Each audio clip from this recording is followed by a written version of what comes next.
So this is just a track update on Chaos Canyon. I've had to re-engineer the bridge a little bit. So what was happening was I had orange track in there and orange track below. The orange track kept coming loose, and then I was having a couple of other issues, so I thought, you know what, I'm actually going to take all of the orange track out entirely.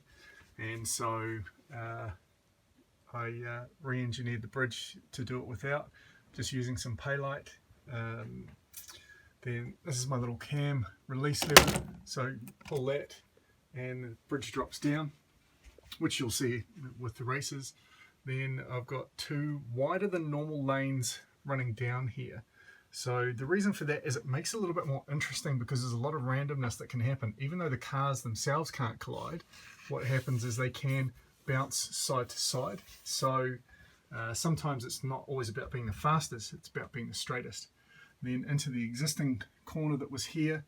So again, I'll eventually change this with either a high bank turn or something like that.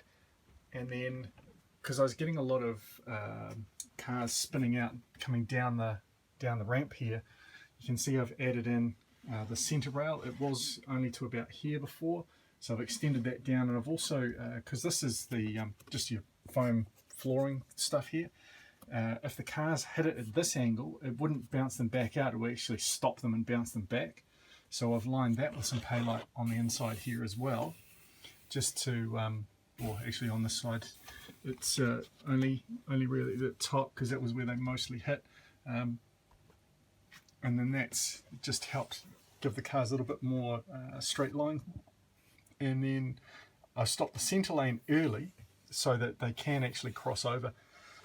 Then into the bridge here, so this is the start of the broken concrete with the rebar and stuff sticking out. So obviously it's not going to stay pink, I'm going to paint all of this, and I've started shaping the bridge through here, and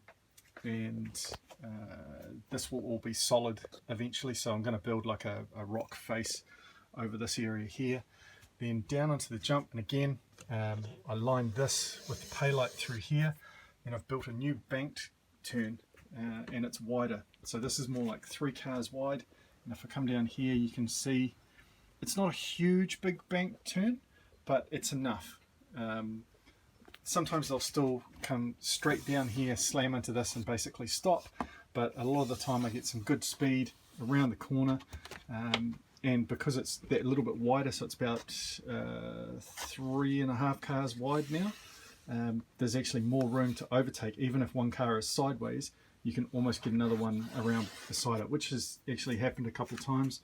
Then the rest of the track is the same, but again I had just a low, like very low wall. I had a piece of palight tipped on its side, or down flat I should say, and the cars were still spilling over, so I've changed that up and added a higher wall, and while I was doing that, took the time to widen it out a little bit. So again, let me just throw a couple of cars on the track here. So before it was just 2 cars wide.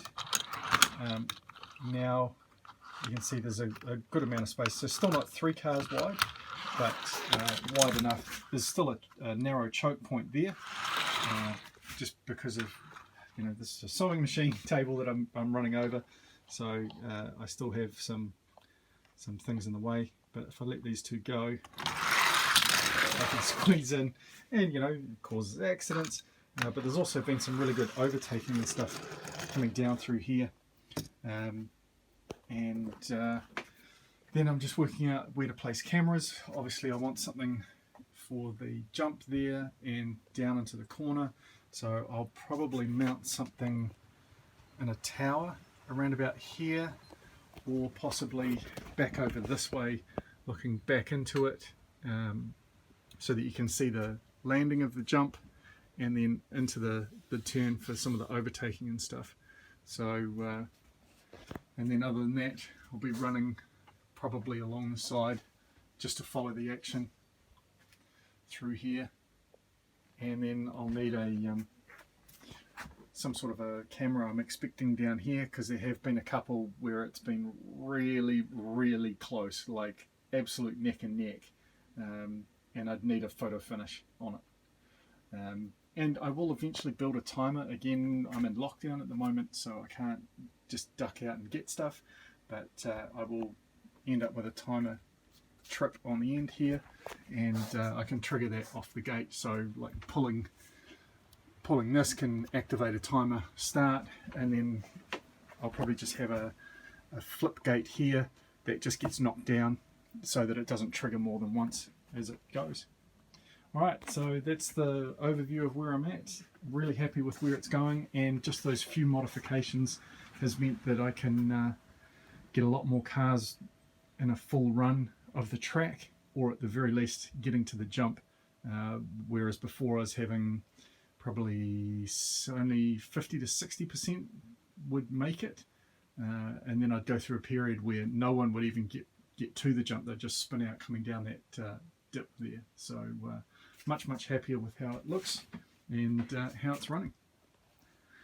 One other thing is the height from here to the lowest point over here is about 3 feet approximately, and at its longest, so from here to that point there, is about 2.8 meters. So overall it's about, let's call it 8.5 meters long. So probably somewhere around like 28 feet. All right, talk to you later.